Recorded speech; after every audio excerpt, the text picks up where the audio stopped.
Fala pessoal, tudo bem com vocês? Mais um episódio, terceiro episódio aqui do Casualmente Podcast. Podcast com gente comum, um papo casual, falando sobre saúde mental e emocional, de uma forma leve, de uma forma tranquila. E hoje eu tô aqui com um convidado bem especial, é o Felipe. Ele é infectologista e a gente vai falar no âmbito emocional e mental sobre questões de doenças sexualmente transmissíveis e a questão também sexual e a questão de infecções numa maneira geral e o quanto que isso atrapalha, às vezes, na saúde mental e emocional da gente, de uma maneira geral. Muito obrigada por vir aqui, Fê, comigo. Se apresenta um pouquinho, fala um pouquinho pra gente sobre a sua profissão, sobre a sua área, sobre o quanto que você considera isso importante, esse assunto relevante para a saúde mental e emocional da gente. Numa maneira geral, né? Todo mundo é ser humano, todo mundo pode ter uma doença sexualmente transmissível, todo mundo pode ter uma infecção de uma maneira geral. Então, como que é a sua rotina? Como que funciona a sua vida perante esses assuntos? Certo. Primeiro eu gostaria de agradecer, Luana, o convite para estar aqui. Agradecer a todo mundo que vai assistir a gente, né, que está assistindo. Eu sigo você nas redes sociais faz um tempo, então gosto do seu trabalho, tudo. Obrigada.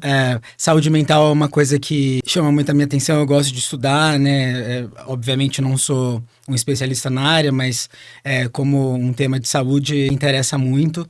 Acho que é um tema super importante, assim, para todos nós, né? A gente sempre tem que cuidar da saúde do corpo e da mente, né? Sim. Que eles andam juntos. Eu vejo que a infectologia e a saúde mental, elas estão muito interligadas, andam muito juntas, ambas, a saúde mental e a infectologia.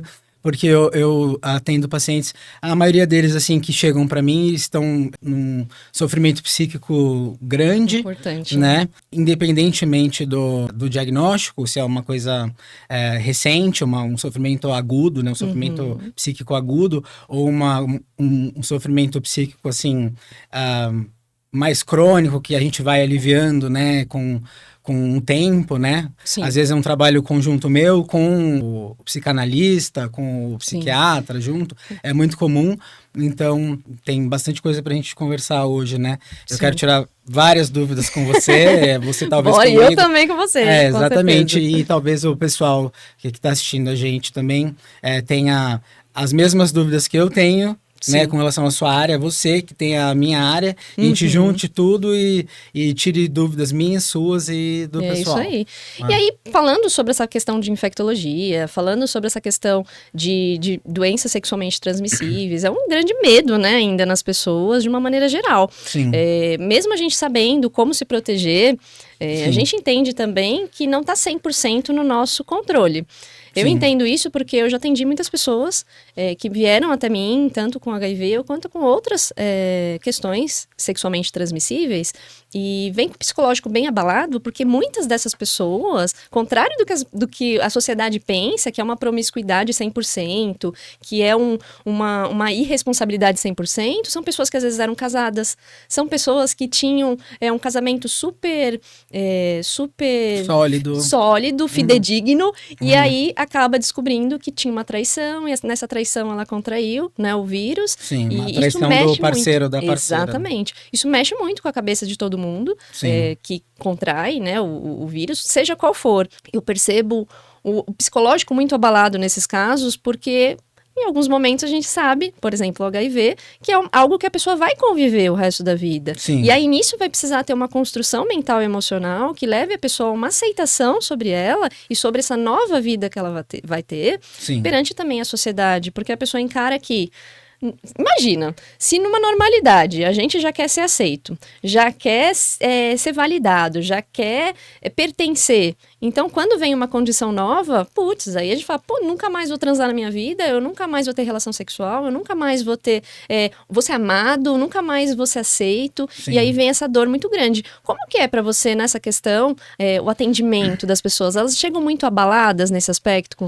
você também? Bastante, chegam bastante abaladas, assim, porque muitos pacientes chegam com as informações, né, que às vezes, por exemplo, eu nasci na década de 80, sou de 85, né? Sim.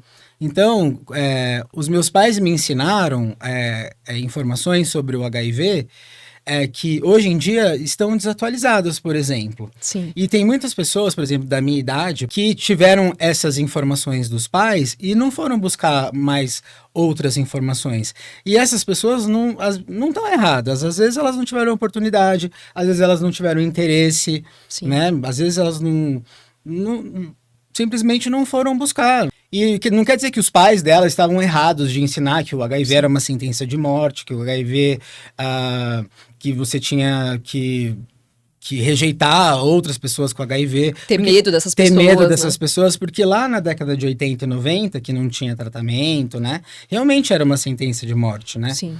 E aí, na década de 90, que chegaram os antirretrovirais, tudo, né? Que o tratamento lá na década de 90 era muito difícil, né? Por isso que se chamava coquetel, né? Eram muitos comprimidos, com muitos efeitos colaterais, né? Sim. O AZT foi o primeiro, né? Que deixava o paciente anêmico, né? Vários efeitos adversos, então tratava mais ou menos, né? O paciente ele não vivia com HIV, ele sobrevivia. Não tinha qualidade de vida, né? Entendeu? Ele ficava emagrecido, com aquele estigma, né? Com aquela cara de doente mesmo, né? Sim. Que hoje em dia não tem mais nada a ver com isso, né? Exato. Por isso que a gente fala que hoje em dia a pessoa vive com HIV. Tanto que a pessoa que vive com HIV totalmente saudável, é uma doença crônica que a pessoa eu falo para os pacientes que eles vão morrer velhinhos, né? Que como qualquer outra pessoa. Isso é muito legal. E o que você me trouxe a respeito, né, daquilo que a gente vai aprendendo através, tanto na infância, dos nossos pais, é muito paradigma. Que a gente leva com tudo, né? Não era errado, era certo na época, só que mudou, a realidade mudou e tem muita gente que não atualizou o conhecimento. Que é um paradigma que precisa ser quebrado, porque muitas pessoas, isso é com tudo, tá? Com essa questão e com muita coisa na nossa vida, muito comportamento que a gente vai levando adiante sem entender o porquê que a gente tá levando, a gente vai repetindo sem saber o porquê que a gente tá repetindo, e quando a gente vê é algo totalmente nada a ver, é totalmente preconceituoso às vezes, é totalmente ultrapassado. Então, ter essa percepção de atualizar tanto o nosso conhecimento sobre alguma coisa, quanto o nosso comportamento, e entra muito do autoconhecimento também, é importante para que a gente não tenha conceitos errados e não reproduza isso também para frente, né? Através de novas gerações e tal. Se eu tiver errado, me corrija. Eu vejo, assim, né, que o pessoal da saúde mental, da psicanálise, psicoterapia, enfim, tem padrões de comportamento que vêm se repetindo em gerações, e se você não percebe, você está repetindo o padrão do seu avô, do seu pai, Exatamente. E você está repetindo sem perceber. Meu avô era um grosso, meu pai é um grosso, aí você vai ver se você é um grosso. Exatamente. Se você não olha para isso, não rompe, né, um certo padrão. Exatamente. E os padrões de comportamento, eles vêm sim, né, através dos nossos familiares, através de coisas mal resolvidas. Sim, existe isso, né? A gente não veio aqui parado, a gente não veio parar aqui do nada, a gente não veio através da cegonha, né? A gente veio através dos nossos pais, que tinham questões que não resolveram e muitas vezes aquilo passou de alguma forma pra gente. Como que passa, né? Isso é outro tabu, né? É um outro assunto que causa um certo estranhamento. Sim. Assim como o seu olhinho azul, né, que tá aqui na minha frente, foi passado através talvez do seu avô, do seu bisavô, a genética dele está vindo com você, e talvez seu filho também tenha o seu olhinho azul. Além da questão física, também tem a questão comportamental, que é muito importante, que fica também no inconsciente da pessoa e que pode ser desenvolvido e amadurecido, sim.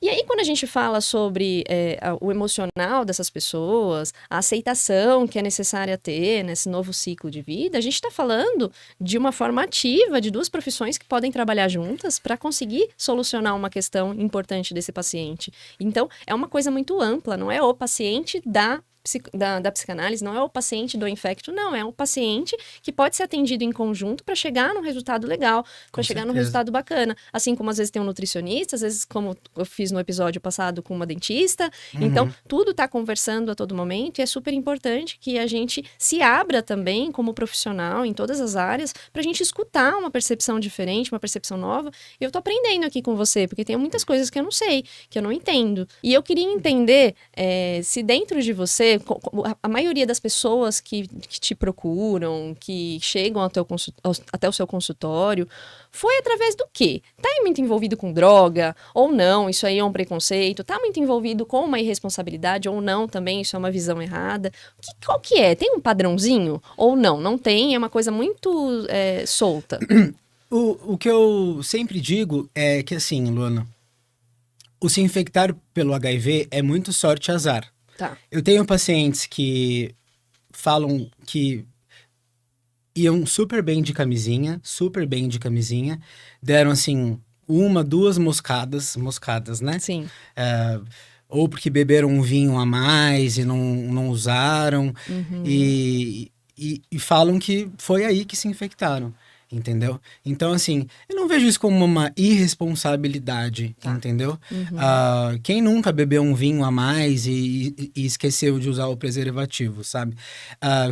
Eu tenho pacientes também, que você comentou no começo, né, do nosso bate-papo, pacientes, mulheres casadas, cis, que só tiveram um parceiro na vida. Sim. Tem muitas mulheres que só tiveram um parceiro na vida e o parceiro deu uma pulada de cerca e se infectou, e infectou essa mulher que nunca transou com outra pessoa, entendeu? Então, ela é irresponsável? Não. Ela é promíscua? Não. Então, você associar o HIV à promiscuidade e à responsabilidade é um baita preconceito. Entendi. Entendeu? É claro, eu tenho pacientes que... Eu tenho diversos tipos. Então, assim, não dá pra gente colocar o paciente HIV numa caixa, tipo, que transa muito. Muito amplo, né? Igual, assim, você associar os homens gays... todo homem gay é transão. Mentira. Eu sou um homem gay e eu não sou uma pessoa transona. Sim. Entendeu? Então, não dá pra gente colocar todo mundo na caixa. Na mesma caixinha. Por exemplo, como eu sou infectologista, na minha rede social, eu falo de sexo. E aí uma pessoa, por exemplo, que não me conhece, que vai me olhar minha rede social, como eu falo de sexo, vai falar, nossa, ele fala de sexo, ele é promíscuo e gay. Não tem nada a ver, entendeu? Então, assim, às vezes, a sociedade quer colocar a gente em caixas que não tem nada a ver. Entendeu? Não entra, né? Não funciona, não vai. Caixas não funciona. Por isso que cada paciente é único. Eu tenho muitas histórias lá, entendeu? Sim. Tenho histórias, às vezes, de casal que era monogâmico, 2 homens, e aí resolveu abrir o relacionamento e colocou um terceiro, aí o terceiro pulou a cerca e passou HIV para os outros 2. Tem de um tudo. E sabe o que pega aí, que eu percebo muito também nos pacientes que eu já atendi a respeito disso? É que vem uma culpa relacionada ao... Nossa, eu escolhi a pessoa errada, que me traiu. Eu entrei no relacionamento errado. Eu me entreguei para uma pessoa que não me... Fui enganado. Fui enganado, fui traído. E fica remoendo, fui enganado. Exatamente. Nossa, fica. percebo muito. Eu tenho muitos pacientes que se infectaram com um ex-namorado... E eles remoem tanto isso, eles não... Primeiro que eles... Não é que eles culpam o ex-namorado, eles não se perdoam. Exatamente. O problema é não se perdoar por terem sido enganados. Tipo, eu fui um idiota. Exatamente, é isso que chega pra mim, é muito essa É sensação. o que pega. É muito essa E aí, sensação. enquanto eles não se perdoam, eles ficam sofrendo. E o perdão vem muito da aceitação do fato, né? Que é o que eu repito muito sempre pra todo mundo. Então eu vou precisar trabalhar a minha aceitação daquela nova realidade, daquele fato que já aconteceu, que não adianta eu ficar falando, e se, já pensou, e se eu não tivesse feito, se eu tivesse ido por outro caminho, se eu tivesse casado com outro. Não adianta. Aquilo aconteceu. Sim. E eu vou precisar saber conviver com aquilo. E é um processo e é uma construção. Sim. Que também é feita através, né, da terapia, através do autoconhecimento, Sim. através do desenvolvimento pessoal, porque realmente não é fácil. E nesses momentos, a gente tá falando de um momento, olha isso, a gente tá falando de sexo. Sexo é uma vulnerabilidade, é uma exposição, no qual eu preciso estar lá, eu preciso estar presente, eu preciso me entregar.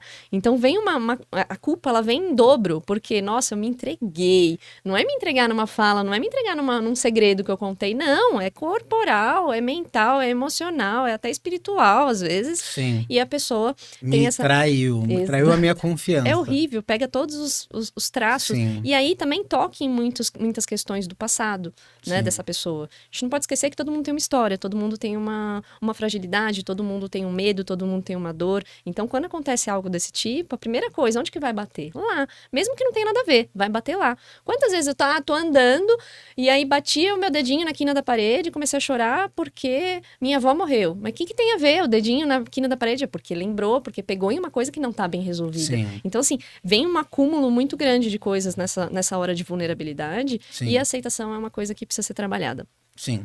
E acho que leva um tempo, né, pra isso, Fê? Leva um tempo aí, uma construção mesmo. Sim. Sinto que eu não vivo o que eu gostaria de viver e as oportunidades não aparecem pra mim. O que fazer? A vida, ela te entrega um monte de possibilidades. Se nenhuma dessas possibilidades você tem gostado, você tem curtido, você tem se animado, você precisa entender se realmente você está no lugar certo. Se você está dando espaço certo, se você está no ambiente certo. Porque de nada adianta eu querer comer, por exemplo, um cheeseburger num restaurante japonês. O cardápio ele não vai ser diferente de possibilidades só porque eu quero, só porque eu desejo. Então presta atenção se você não está no lugar errado. Se você não está se movimentando, entendendo que a vida não te atende, sendo que você mesmo está se colocando em restaurantes errados que não te agradam só porque você está com fome. Ou seja, se você não está se conectando a todo momento com pessoas e com ambientes só porque você está carente, só porque você está em falta com você. Ah, mas eu sou boa, eu sou ótima, por que que ele me deixou? Você se considera boa mesmo? Ótima mesmo? Se você acredita no que você está falando, quem que saiu perdendo dessa história? Me conta. Sabe qual é a questão? A questão é que você fala palavras da boca para fora. Você não sente isso verdadeiramente dentro de você. Você fala buscando que o outro enxergue e ele não vai enxergar antes de você. Aliás, ninguém vai perceber o seu valor antes de você. Às vezes o que falta realmente é você se alinhar e sentir aquilo que você verbaliza. Eu faço tudo pelos outros, me deixo de lado e não sou valorizada. Por que que você não é comprometida com você como você é com outro? Como que você quer que alguém te leve a sério se você brinca com o seu tempo e com o seu valor? Você sabe quem vai te levar a sério desse jeito? Um aproveitador, um manipulador, um narcisista, que vai se aproveitar de toda a sua bondade, vai usufruir de toda a sua positividade e servidão e não vão perceber o seu valor verdadeiramente, e sim a sua utilidade. Então entenda isso e mude o seu comportamento diante disso. Fazer de tudo pelo outro, se deixando de lado a todo momento, é desespero, é excesso, é medo, é carência, é um monte de coisa. Olha mais para você. Um conselho para quem não aguenta mais viver coisas rasas. Vamos lá. Você não gosta do raso, mas aceita o raso. Você gosta de coisas sólidas, mas aceita o que está por um fio, por carência. Você quer um relacionamento com alguém sério, mas vive abrindo a porta para a primeira porcaria que aparece aí, por carência na sua vida. Se você não está disposto ou disposta a se alinhar com aquilo que você deseja lá no seu íntimo, se você não tem foco e persistência naquilo que você deseja, por carência mais uma vez, que já passaram da hora de serem olhadas, você não vai mudar essa realidade só porque você não gosta. E aí você vai acabar vivendo de sonhos e idealizações que nunca vão sair do papel. Não consigo fazer com que as pessoas gostem de mim. O que fazer? Controlar a percepção das pessoas sobre você é uma grande perda de tempo. As pessoas elas vão perceber a gente sobre a perspectiva delas, com a lente delas. E quando você tenta controlar a percepção delas, automaticamente você começa a se moldar segundo o seu próprio auto-julgamento para caber em algo que você considera que seja essencial para que você seja aceita por essa pessoa. E ter esse tipo de comportamento é o que vai fazer com que você seja julgado pelo outro como uma pessoa talvez desinteressante. Perceba se você não está sendo a sua inimiga nesse aspecto. Perceba se você não está se auto-julgando antes mesmo das pessoas perceberem esse algo que você está percebendo. Eu vejo também, Lu, com relação ao HIV e os pacientes, antigamente, né, os pacientes, eles que acompanhavam, assim, com os médicos, eu via que eles procuravam muito uns médicos, assim, que não conversavam muito, que eles chegavam, pegavam receita, assim, os meus pacientes contam que eles passavam com médicos assim, e aí eles trocaram para mim, por exemplo. Que eles chegavam, não conversavam muito sobre, pegava a receita, pedia exame e ia embora. Sim. E gostava assim. Aí eles trocaram para mim e aí eles me contam que como eu converso muito sobre, aí conversa sobre a vida, fico lá uma hora conversando, né? Não faço uma sessão de terapia porque eu não sou especialista nisso, né? Mas acaba que meio que funciona como, né? Exato. É. Se acolhe. Isso, exato. E aí eles falam que se sentem muito bem e tal. E aí eu explico tudo sobre HIV, falo tudo sobre, né? Os meus pacientes sabem tudo sobre HIV. Eles ficam feras. Eles falam que o conversar sobre, né? A informação que eles detêm, né? Através de mim, através da internet, de rede social, tudo, de se informar, o preconceito deles mesmos vai diminuindo. E quanto menos eles têm preconceito com eles mesmos, eles conseguem finalmente se libertar do sofrimento. A libertação é muito interna, né, Fê? Sim. Não adianta. Quando a gente se aceita, quando a gente tira nossos auto-julgamentos... Tipo, o que o outro vai falar? Tipo, se ele tá liberto, assim, do preconceito dele, o preconceito do outro não importa. Sim, exatamente. Entendeu? Mas é assim mesmo. É o que eu observo. E é o que acontece mesmo, porque tá tudo dentro. Não vai ter muito sentido, não vai ter muita importância um julgamento do outro se eu não tô me julgando, se eu não tô me percebendo dessa forma. E isso é com tudo também. Ah, o fulano me chamou de feio. Tipo, se eu me acho bonito ou bonita, aquilo não vai. O problema é dele, o problema se ele é dele, acha se ele acha, né? Eu não acho. Uhum. Então, é isso com tudo. E sim, tem essa parte, de novo, que pra mim é a aceitação envolvida nesse processo. E todo um desenvolvimento também. Mas Sim. como nós somos seres humanos que a todo momento tá vivendo tudo ao mesmo tempo, a gente tem a mania também de separar, né, em caixinhas a vida profissional, a vida amorosa, a vida familiar. Não, mas tá tudo acontecendo junto, né? Sim. Então, por esse motivo que a complexidade aumenta um pouquinho na hora da gente solucionar uma questão. Porque tá tudo junto. Eu não consigo desligar os outros setores e falar, não, agora eu vou olhar só pra esse. Não vou mais olhar pra aqueles que esses aqui... Peraí. Não é assim. A gente separa, mentalmente falando, assim, pra explicar, mas tá tudo acontecendo junto e isso acaba dificultando, às vezes, um pouquinho esse processo. Sim. Quando você fala sobre as pessoas que, às vezes, foram fazer um sexo e... não usaram camisinha porque tinham bebido, alguma coisa assim. Tem aquele fato que você estava me explicando antes da gente entrar aqui, que eu queria que você explicasse um pouquinho sobre a questão da química, que muita gente acaba utilizando na hora de se relacionar sexualmente, Sim. por às vezes se sentir um pouquinho mais solto, por às vezes conseguir ter uma certa liberdade emocional, mental e até física, Sim. no sentido de ficar um pouco mais autoconfiante. Eu acredito que isso também seja um ponto importante nessa questão, porque não adianta. Quando a gente usa uma química, altera muito a forma como a gente enxerga a situação. E a gente Sim. acaba ficando mais solto, né? A gente acaba Sim. ficando um pouco mais livre. E nessa liberdade, às vezes, também a gente acaba se contagiando. E deixando algumas regrinhas morais de lado também. Sim. Tô certa? O sexo químico, né, que é conhecido como chem sex, né? Chem de químico e sexo em inglês, né? Tem muita gente que pratica, né? Então, é o sexo com o uso de substâncias, né? Certo. Então, tem muita gente que só consegue transar, por exemplo, tipo, se estiver alcoolizada. Ou então, sob efeito de algumas substâncias, né? Ou só consegue se, né?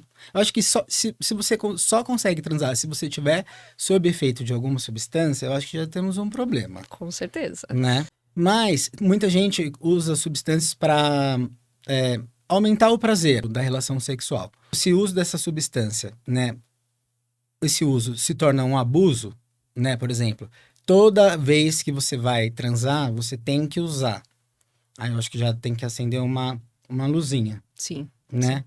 E dependendo da substância também, né? Se toda vez que você vai transar você tem que estar bêbado ou bêbada, acho que temos um problema, porque aí você não vai sentir muitas coisas, você vai estar meio anestesiado. E por que será que você precisa transar anestesiado? Exatamente. Aí eu vou passar a bola para você. Tá, o que você está querendo, da onde você está querendo fugir, né? Exatamente, Sim. É uma fuga, sim, e é uma questão com ela mesma, com a pessoa mesma, que não tá conseguindo viver aquela situação e não tá conseguindo se manter presente de uma maneira natural. Eu falo que nosso corpo, ele produz a química necessária pra gente conseguir se relacionar. Sim. A questão é que se eu tô precisando, necessitando, é diferente de querer. Se eu estou necessitando de uma química para me dar mais desejo, mais vontade, eu não tô conseguindo desejar aquilo e não tô conseguindo ser aquilo que eu sou realmente. Sozinha, tem questões aí. E as questões são multifatoriais, mais uma vez, né? Cada um tem os seus traumas, as suas questões, os seus medos, as suas inseguranças. Agora, pensa comigo, né? Eu escolhi para estar lá com uma pessoa, me entregar, e eu preciso estar muito presente naquele momento. Eu preciso estar muito entregue para aquilo acontecer. O sexo, o orgasmo, ele só vai chegar no momento que eu relaxar. Enquanto tiver tensão, não vai rolar. Então, às vezes, a pessoa não consegue relaxar. E por que ela não consegue relaxar? Por que ela não consegue soltar? Que julgamento que ela tem sobre ela? Meu corpo é feio? Eu não vou fazer direito? Ai, minha performance não vai ser legal. Sim. Ai, eu não aceito que eu tô saindo com fulano, então, porque o fulano é mais, tá acima do peso. É feio. Ou porque o fulano eu considero feio. Feio, Ou é o mesmo sexo que eu. Enfim, tudo isso vai interferindo na vontade da pessoa colocar em uma química para agir no corpo dela, para fazer ela esquecer tudo isso e conseguir viver aquilo de uma forma um pouquinho mais solta. Só que é aquela coisa, né? Enquanto eu tô precisando disso, eu não tô sabendo lidar comigo, eu tô fugindo de mim, e é o que muita gente faz a vida inteira. E aí chega uma hora que isso chega num ponto que leva a pessoa a uma depressão. Sim. Porque ela não se conecta mais com ela não sabe mais quem é ela Sim. não consegue mais, ela vicia, porque as substâncias são viciantes, às numa vezes- grande maioria. Sim, porque tem que ver se o sexo químico está sendo recreativo, está Ponto. sendo abusivo e se está sendo só no sexo. Se a parte de abuso não está saindo para Sim.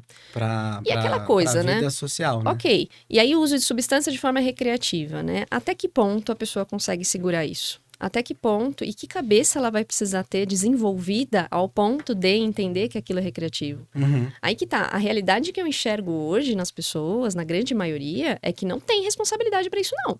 Uhum. Entendeu? Não vai conseguir manter aquilo bonitinho. Sim. Entende? Ao mesmo tempo que eu tô falando de uma substância química, eu também tô falando de um relacionamento de dependência emocional, que é a moda do momento de falar, que as pessoas não estão prontas para ter um relacionamento porque vão ficar dependente emocional.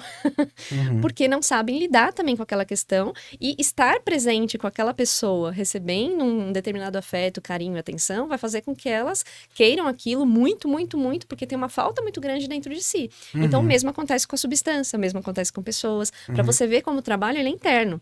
Sim. Agora, sim, se a pessoa tem um controle mental bem desenvolvido para usar de forma recreativa, aí é uma questão moral da pessoa, é uma questão realmente de escolha da pessoa e não cabe a mim nem a ninguém ficar julgando. O que a pessoa faz com a vida dela é problema dela, né? Eu acho que é muito nesse aspecto. Eu acho que o uso recreativo e o abusivo, eu acho que dá para avaliar no sentido assim, passa a ser abusivo quando você acaba tendo prejuízos na sua vida financeira, Sim. profissional, afetiva, familiar, quando você começa a ter esses prejuízos. Sim. Então, assim, por exemplo, o uso abusivo, por exemplo, você saiu na sexta-feira, aí você foi para um aniversário. Aí você bebeu e usou cocaína, por exemplo, tá? E aí você tinha um aniversário de uma muito amiga sua no sábado, na hora do almoço. E aí você não conseguiu... Cumprir com as suas Você seus faltou no compromissos. aniversário porque você estava virado, por exemplo. Sim. Aí, o que aconteceu? Você perdeu o aniversário da sua super amiga. Isso aí é o quê? Perda de repertório, diminuição de repertório. Sim. Né? Então você perdeu. Por quê? Porque você estava virado. E você não ia chegar parecendo um monstro no aniversário. Sim. Entendeu? Então eu acho que aí você começa a acender uma luz. Você está perdendo repertório. Ou assim, por exemplo, você perde empregos com frequência. Tipo, segunda-feira você falta.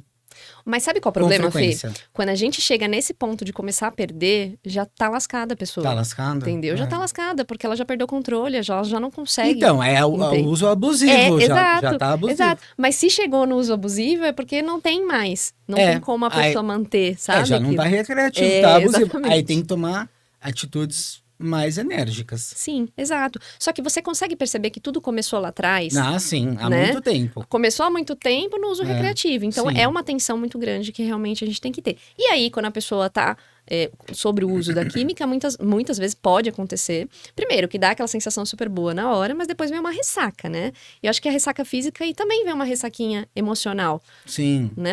Também vem uma culpa.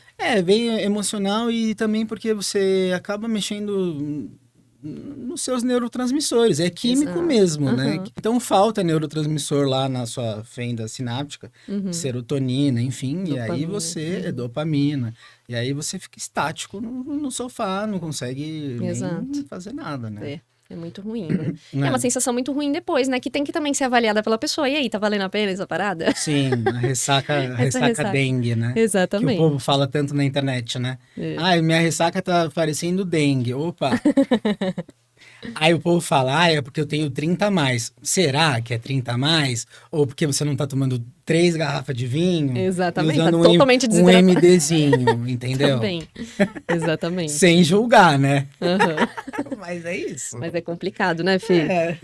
Caraca. E o que mais chega, assim, até você, no sentido de qualquer tipo de situação mais difícil, seria mais voltado para o HIV ou outras doenças, ou outras infecções sexualmente transmissíveis? Eu acho que assim que os pacientes sofrem mais assim um sofrimento psíquico, né? É isso. Eu acho que é o HIV mesmo, né?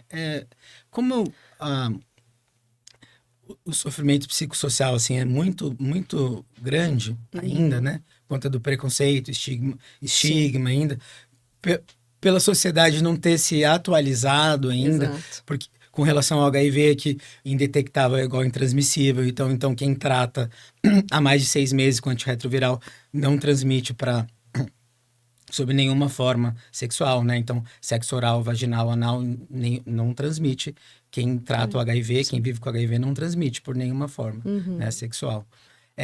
As pessoas não sabem disso. As pessoas acham que o HIV é uma sentença de morte, o HIV pega no abraço, no beijo, né? Enfim, então as pessoas não se atualizaram ainda. Então, ainda tem o estigma social. Você sabe É uma que... coisa... o HIV é também coisa de gente promíscua, coisa de gay, tudo mentira, Sim, entendeu? é Então, complicado, né? Um dia, eu trabalhei na área da enfermagem, eu lembro que eu atendi um menino que ele precisou tomar 2 Bezetacil na tava região com do sífilis, bumbum, o menino? tava com sífilis. E Aham. foi a primeira relação sexual que ele teve. Tadinho. E aí ele tava muito abalado, muito Primeira já abalado. pegou Ele devia ter uns sífilis. 15, 16 Pra anos. pegar sífilis basta transar, tá? Porque é uma doença muito comum. Então. Nossa. E aí muito. ele tava bem abalado e acho que ele ia ter que repetir ainda mais umas 2, 3 vezes, eu não lembro direito, faz tempo isso. E é uma criança, né? Às vezes Quantos anos? 15, 16, eu não lembro, mais ou menos E isso. assim, No sentido da imaturidade, no Sim. sentido, assim, da novidade na vida da pessoa. Sim. Então, eu acredito que tem muitos adolescentes também que vivem essa questão Sim. por esconder, por não conseguir ter uma comunicação aberta. Não conversar com os pais sobre isso, né? Exatamente.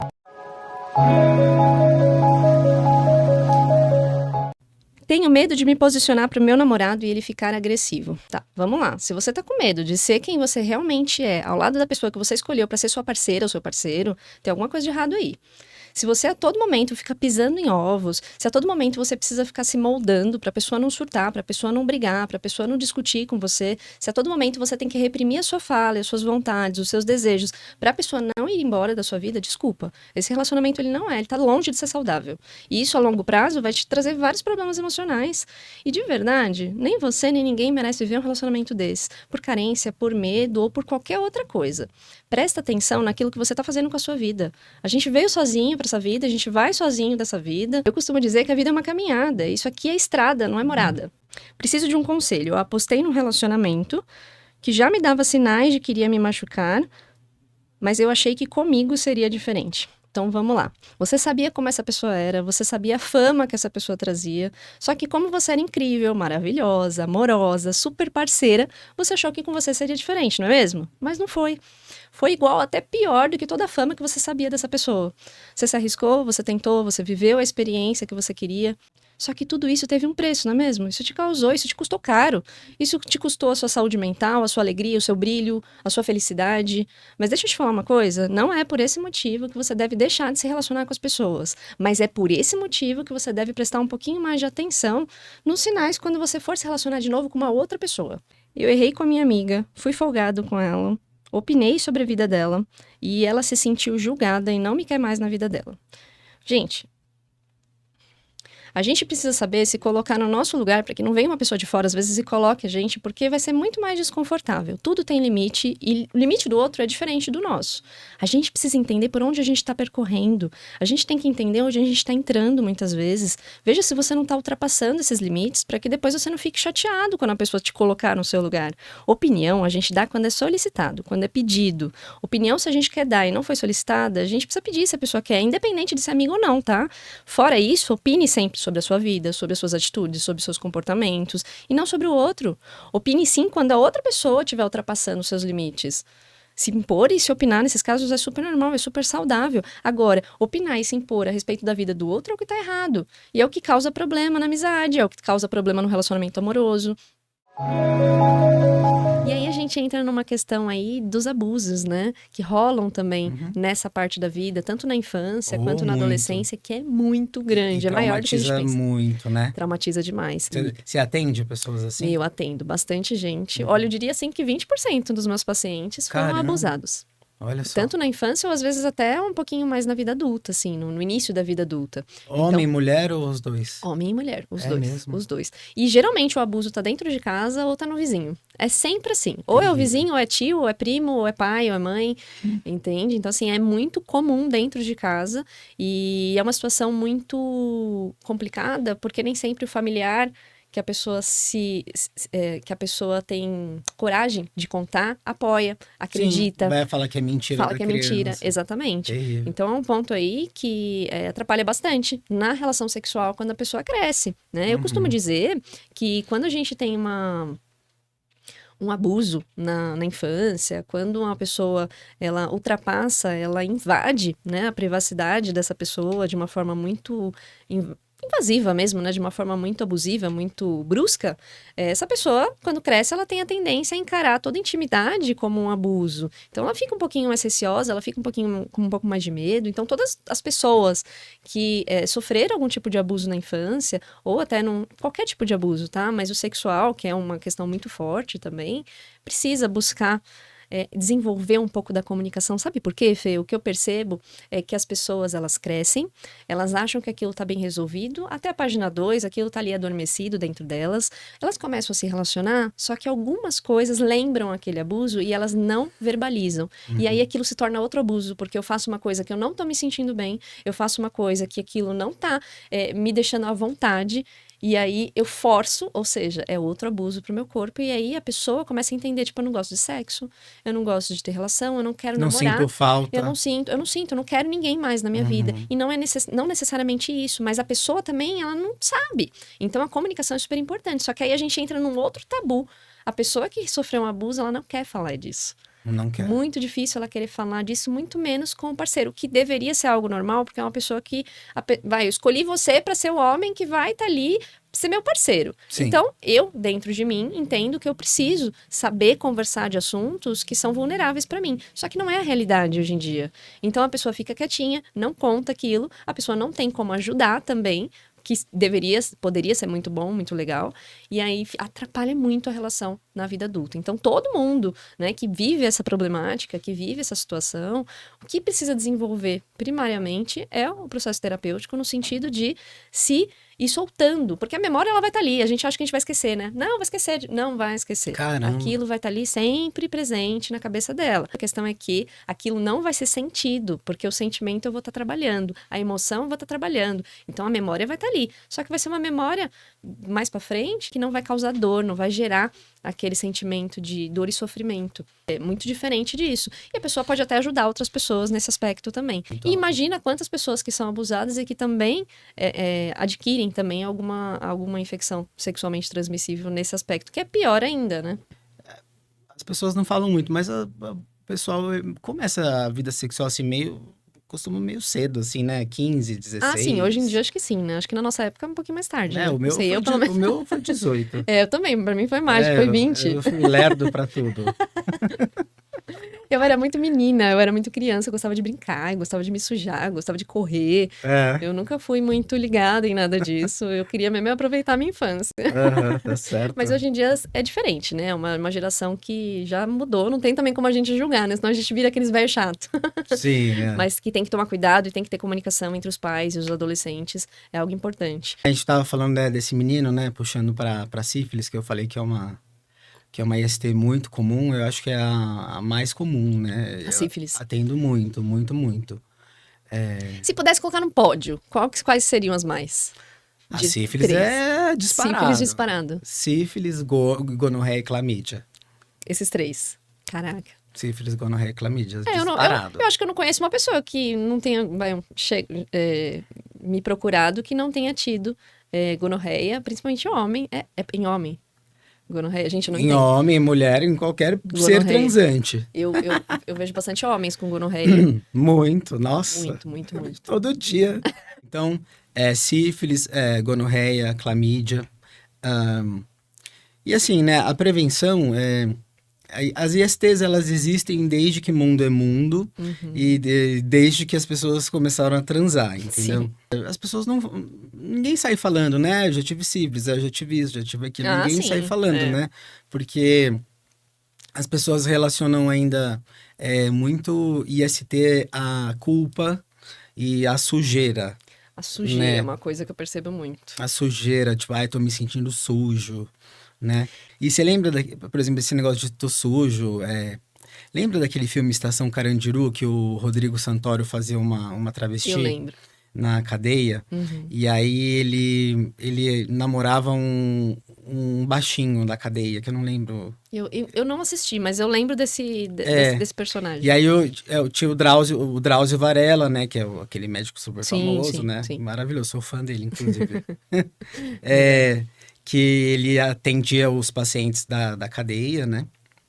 E aí o Rodrigo Santoro, que era a travesti, que eu não lembro o nome dela no filme,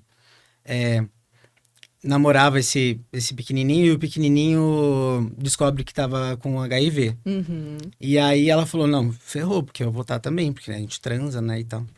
E aí ela abre o exame dela, que o Dr. Drauzio pede, e aí vem negativo. Aí ela fala, tô limpa.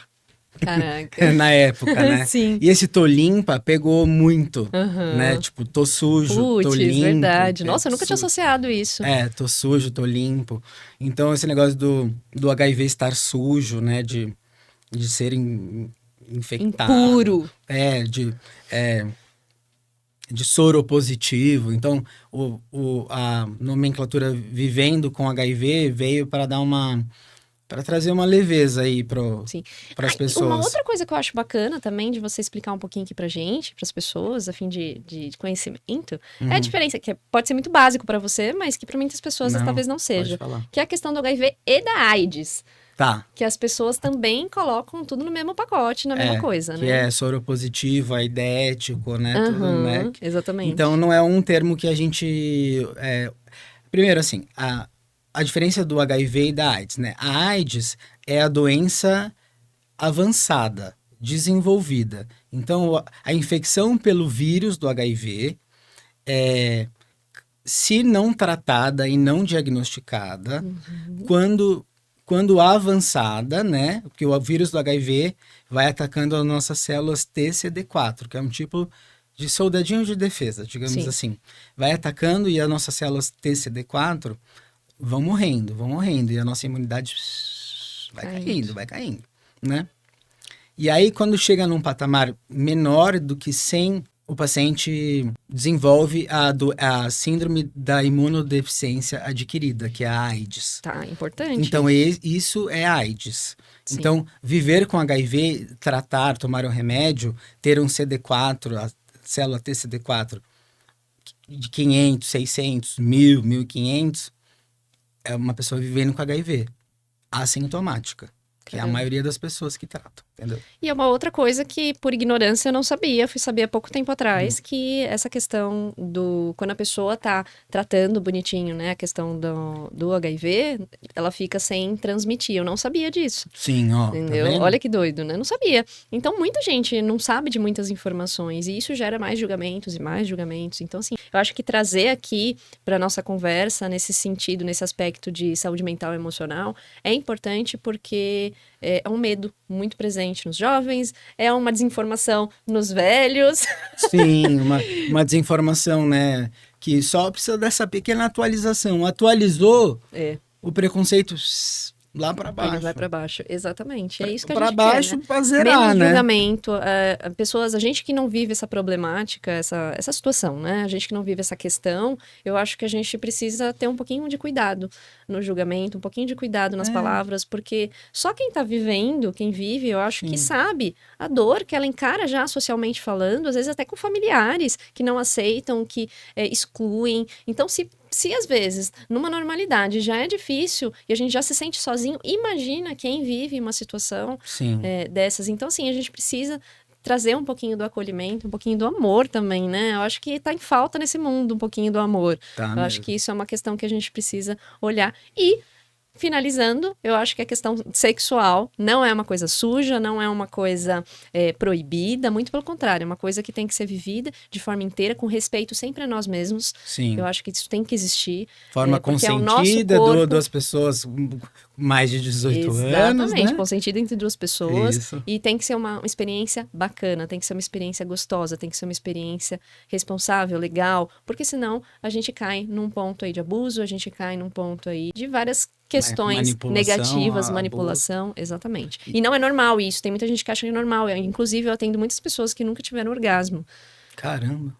Exato. Então, assim, é mais normal do que a gente pensa. Então, pra gente chegar nesse ponto do orgasmo, que é o que todo mundo deseja, a gente precisa estar bem, a gente precisa estar relaxado, a gente Sim, precisa estar... entregue, Tem que estar né? entregue, tem que estar gostoso. Se não tá gostoso, tem alguma coisa errada. Sim. Entende? Então, não vamos normalizar uma coisa que não é pra ser normalizada, mais uma vez. E, Fê, agradeço muito a sua presença, por você ter vindo aqui falar pra gente de um assunto tão importante e tão bacana, que é esse do HIV e das ISTs, né, que você trouxe aqui, que é outra coisa que eu chamava de DST. É IST agora? IST, olha, tá vendo? Aprendi sexualmente mais uma coisa. Uhum. Então, é isso. Muito obrigada. Valeu. Obrigado a você. E quem tiver dúvidas, vou colocar o arroba dele lá no canal e no Instagram, para que vocês possam tirar as dúvidas e acompanhar que ele também grava conteúdo, né, Fê? Bravo.